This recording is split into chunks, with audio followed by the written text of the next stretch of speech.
We are rolling along with our list, looking into each of the farm systems for each of the Major League ball clubs and seeing who their top 10 prospects are still remaining in the minors. Now, we're going to be looking at the Atlanta Braves, which is my favorite team, so it was my favorite team to look into. Although I will say I am slightly disappointed in the prospect coming out of the Braves organization so far in 2022. There are a few guys I'm excited about, a lot more pitchers, which is kind of common with the Atlanta Braves system, is to develop pitchers through that I would be excited about versus position players. But we are going to get into that on that list, so let's go ahead and get it started. I have been asked in previous videos to try to include pictures of some of the cards. A lot of these, when we're going through the prospects, are not going to have cards yet, but moving forward, there will be cards of them coming out the pipeline. So just wait on some of those. So number 10 on our list is going to be Justin Yegar. He's in Double-A. He's a relief pitcher. He's 6'4", 215 pounds, and he's 24 years old. In 2022 so far, he is 1-0. He's thrown 23 2/3 innings. He's got a 3.04 ERA, a 1.35 WHIP, and he struck out 41 batters, and he has 3 saves. Coming out of the bullpen, Yegar has the size to intimidate a batter or two and has the strikeouts to back that up. His strikeouts even went up this season, but a lot of that was due to a hot start in High A where he threw 12 innings, struck out 27 batters, and still kept a .75 ERA. Since moving up to Double-A, Yeager's had a few hiccups, but is still striking out batters at that high rate. Being a high swing and miss style pitcher, he does come with a lot of walks, and it kind of comes with the territory. If he can cut down those walks and maintain over 1 strikeout per inning rate, then he will become a productive member of the Braves bullpen moving forward, whether it be in middle relief or on the back end. As he climbs through the Braves system, he needs to maintain that form that he showed in Low A and in High A. And with the Braves' ability to develop pitching, it should be a great organization for him to do so. As far as chase cards that you're looking for Yegar right now, there are none. There is a minor league card. Again, I do not recommend minor league cards being your starting point for a player. Number 9 on the list is Seth Elledge. He's in Triple-A. He's a relief pitcher. He's 6'3", 240, and he's 26 years old. His 2022 minor league stats, he's thrown 20 2/3 innings. He's 1-2 with a 2.18 ERA, a .82 WHIP, 31 strikeouts, and 2 saves. Elledge is one of those players that does have a little bit of major league experience. He's already had a cup of coffee in the majors, and I try to stay away from those guys, but sometimes they just tend to make these lists. Elledge pitched in 2019 and 2020 with the Cardinals, throwing 11.23 innings and giving up 6 runs in each one of those years. He threw 11.2 in 2019 and 11.2 in 2020 and gave up 6 earned runs completely. So that's going to be pretty much his mark for those 2 years. Since joining the Braves organization in March, Elledge has been working on his control thus far and has only walked 5 batters in 20 2/3 innings. When you consider last year in Triple-A for the Cards, he walked 22 batters in 35 2/3 innings. The better control has allowed Elledge to increase his strikeout numbers and to bring down his ERA to an impressive 2.18 from 6.56 ERA last year. Retraining and redeveloping or even developing pitchers is the Braves' specialty. So Elledge appears to be on his way to being another pitcher flourishing within the Braves system and could once again become a piece of a solid bullpen, hopefully. Hopefully he can keep those walks down and those strikeouts up and we get back in the bigs soon. The card on him to chase is going to be a 2017 Bowman Draft Refractor, non-auto. It's going to be $1 to $2, not a lot. That's going to be the top one. Obviously, the lower number ones are going to go for more, but just a base non-auto refractor, $1 to $2. Number 8 on the list is going to be Cal Conley. He's in Single-A. He's a shortstop, 5'10", 185 pounds. He's 22 years old. His 2022 minor league stats are batting .237 with 8 home runs, 32 RBIs, and 17 stolen bases, and 241 at-bats. Cal Conley's final season at Texas Tech was very solid, earning him the Brooks Wallace Award as a top college shortstop in the nation. He hit .329 with 15 home runs, 55 RBIs. It's kind of cool that a Texas Red Raider shortstop won the Brooks Wallace Award since it was named after Brooks Wallace from Texas Tech. Other notable Wallace Award winners are Dansby Swanson, Trey Turner, Alex Bregman. Buster Posey won the award in 2008, but that's when it was given as for the best player in the nation, not just the best shortstop. That's what the Golden Spikes is for now, the best player in the nation. Connolly started off slow for the Braves organization, adjusting to the move up in talent. But as of late, he's finally been showing off some of that power and speed that he was famous for at Texas Tech. Over the last month and a half, he's brought his batting average up 70 points. If he can get anywhere near the numbers that he put up in college, he has the potential to be an influential major asset moving forward. The problem with Connolly and a few others on this list is that there is a lot of talent ahead of them at shortstop. A few of these guys on here may need to learn a different position. The Green Jackets, where he's playing at now, have used him a few games at second base, which may be beneficial. At 5'10", 185 pounds, it may not be out of the question for him to start picking up a lot more games at second base. The Chase rookie card you're looking for on Connolly is going to be a 2021 Bowman Draft Chrome Refractor, we'll go with. He doesn't have an auto in that, so it's about a $5 to $6 card. Number 7 on the list is going to be Royber Salinas. You know me, I'm terrible with the names. High A, he's a starting pitcher. He's 6'3", 205, 21 years old.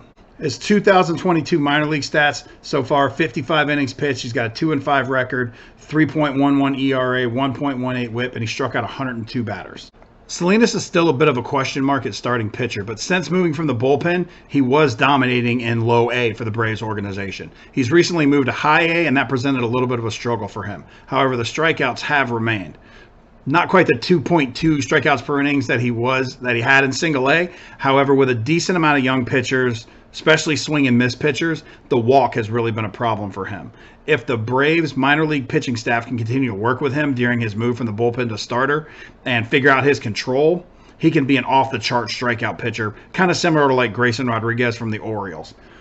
I don't know if the Braves have a minor league, Lou Brown who can Rick Vaughn him and get him to control his pitches, or if they have a Crash Davis that can nuke loose the Rose to the front for them. But Salinas is actually one of those pitchers that has the arm that will be worth chasing in the future if he can start controlling his pitches and figuring it out. But you have time to figure that out, because for Salinas, there is no rookie card out, not even a minor league one so far for you to chase. Number 6 is going to be Lisandro Santos, and high A. He's a pitcher, we'll call him. He's 6'1", 227. He's 23 years old. In 2022, he's thrown 38 1/3 innings. He's got a 1-4 record, a 3.29 ERA, 1.17 WHIP, and he struck out 66 batters with 1 save. Santos was part of a big international haul the Braves have acquired over the last few years, signing him in 2016. He's thrown both out of the bullpen and as a starter. The Braves are trying to find a fit for him within the organization. Out of the bullpen, he's been the most effective pitching for the Braves so far this season, although in 2019 he was very effective for the Braves minor league teams as a starter, going 4-2 with a 2.01 ERA in 12 games. 10 of those were starts and striking out 55 batters in 53 2/3 innings. Rome has recently moved him back into a starter role, and he's pitched well, giving up 4 earned runs in 13 innings while striking out 12. But his 53 strikeouts and 25 1/3 innings out of the bullpen is where he's been most impressive. If the Braves coaches can transition those big K numbers into his starting pitching, he can remain as a starter and be impressive. If the transition doesn't occur, I would hope that they keep him in the bullpen as a late inning option for years to come. And like a lot of these guys, Santos does not have a rookie card yet, so keep an eye out for that coming down the road. Number 5 on this list is Chadwick Trump. He's AAA. He's catcher. He's 5'8", 221 pounds, and he's 27 years old. He is the oldest player on this list. His 2022 minor league stats is 253, 9 home runs with 32 RBIs, no stolen bases, and 150 at-bats. The Giants felt they didn't need Trump, as they believed Joey Bart was going to be their everyday catcher for the foreseeable future. Trump has decent power at the catcher spot, but is on the smaller side. He's 5'8". But as my grandfather would say, he's quite the fire plug, weighing in at 221 pounds. He also had a cup of coffee or two in the show in 2020 and 2021 with the Giants. His average wasn't great, but he did have a chance to show off some of that power that he's a little famous for. If the Giants hadn't jumped the gun getting Trump out of the way so that they could get Bart up, he probably would be on their 40-man roster today with Bart's struggles. Trump had a hot May, hitting 8 home runs, but he's cooled off a little in June. The Braves were pretty set at catcher with d'Arnaud and Contreras both being really hot. But Trump could end up being a big piece of a trade deal if he can get hot again. Or if one of those guys were to go down for a significant amount of time, you could see Trump getting a call up to pick up those extra catcher spots. He is 27 years old, though, so in catcher's years, that's like 50 or 60. So he's kind of probably in one of those now or never type scenarios. About the only auto rookie you're going to find of his is that 2021 Topps Chrome, which is about a $5 to $9 card as far as he goes as of right now. Number 4 on this list is J.J. Negro. He's in single A. He's a starting pitcher. He's 6 foot, 185 pounds, and he's 24 years old. His 2022 minor league stats is 56 2/3 innings. He's 6-0 with a 1.91 ERA, a 1.01 WHIP, and 59 strikeouts. Okay, so I know what you're thinking, and no, he does not throw a knuckleball. I know. I and everyone else on this planet are kind of a little remorse over it. He can throw a knuckleball, as the name would imply, but unlike his Uncle Phil and his dad Joe, the knuckleball is not something he continually develops. Although he has said he still tosses it around during warm-ups at about a 20% accuracy rate, if you can call a knuckleball accurate at any point. He's also hinted about working on it a little bit in case he ever needed it for his arsenal, although so far the kid has not needed it at all. In 2020, Negro had a UCL tear and had Tommy John surgery to repair it, but has come back and looked outstanding, even adding a few miles an hour to his fastball. He's sitting around 92, 95 miles per hour and has been working at other pitches and development as well. I don't know that he would ever need the knuckleball, but could you imagine facing a 96-mile-an-hour fastball and then a Negro knuckler, as my friend Johnny would say, right afterwards? That would just be dirty. The Braves have currently moved him into a starting role, feeling more confident with that UCL tear and trying to lengthen him out. Since the move, he's flourished, and he's brought his ERA down about 70 points, and he's won 3 straight starts. His strikeout numbers aren't as flashy as some of the other guys on this list, but with his name and already polished talent, when some of his cards start coming out, I'm definitely going to be jumping on some of them. Personally, I'll be hoping that he learns to throw that knuckle a little bit in the meantime. Okay, number 3 on this list is Caleb Durden. He's in single A. He's a shortstop. He's 5'8", 175 pounds, and he's 22 years old. His 2022 minor league numbers, he's hitting 276 with 4 home runs, 39 RBIs, and 22 stolen bases, and 196 at-bats. Durbin's high school numbers were off the charts, and his speed is undeniable. Being a record-holding wrestler as well, Durbin is not afraid to get rough and dirty. Hey-oh! And that mentality has helped him tremendously in the field and on the base pass. He also has a knack for driving and runs, even though he's currently batting in the leadoff spot. The problem again with Durbin is he is a shortstop, where the Braves have so much talent at currently.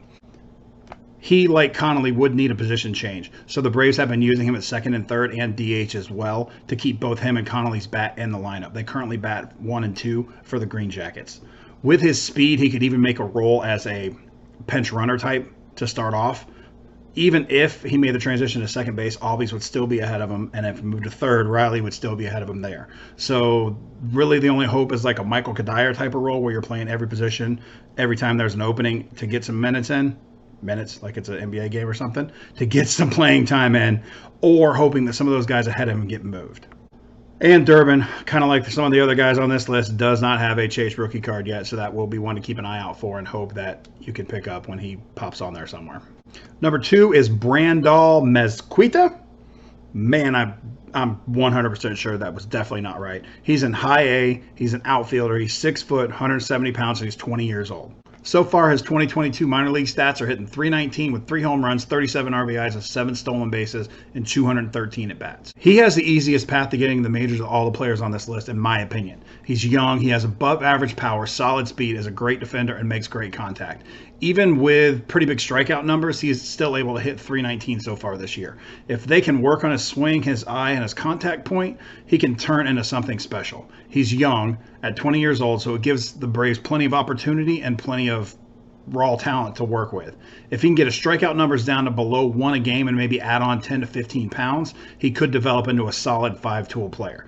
This is really just speculation on my part at this point, but being so young and already being able to get on base the way he does, or so far has done this season, I think with some development, he could turn into something special.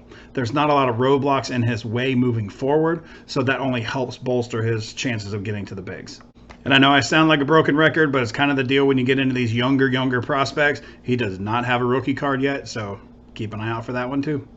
And number 1 on this list is going to be Vaughn Grissom. He's in high A. Guess what? He's a shortstop. 6'3", 210 pounds. He's 21 years old. His 2022 minor league numbers is hitting .296, 8 home runs with 45 RBIs, 14 stolen bases, and 230 at-bats.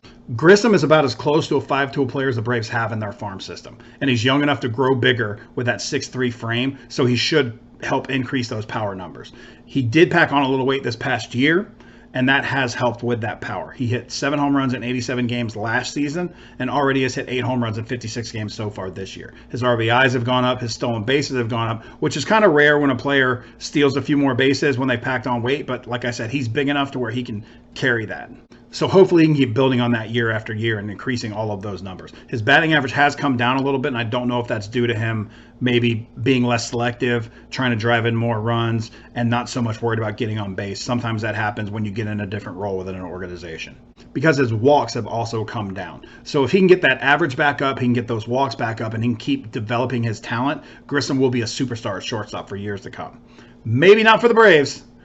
As I said, there's a lot of talent at shortstop, whether it be in the farm system or in the MLB as well. He, too, like some of these other guys, is having to play other positions just to work on developing some minutes because they're all kind of log jammed at the same high A, single A area as far as the minor leaguers go. So he's been playing second, he's been playing third, and DH some, just like Connolly, just like Durden. They've all been trying to find games where they can.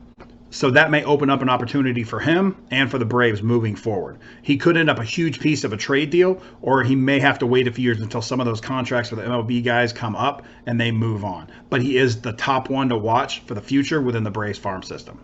Being number one on the list comes with a slight amount of baggage to it because it is a little more expensive of a card. His Chase rookie card is a 2020 Bowman Chrome Auto, and it runs about $75 to $85. And I believe it's actually gone up some in the last few weeks because, as if any of you are familiar with it, he hit 2 grand slams in a game the other night, and all of a sudden I saw his cards just start flying off the shelf, and I had to go in here and adjust my numbers. So that card is going to be the one you're chasing, and it's going to be the most expensive one on here.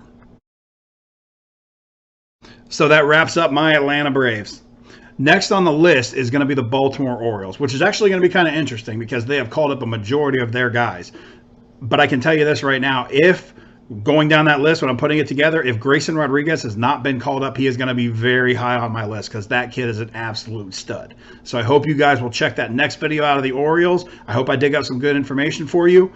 And I want you guys to go ahead and check out my next video over here and go ahead and subscribe over here. Boom! Because his walks have also come.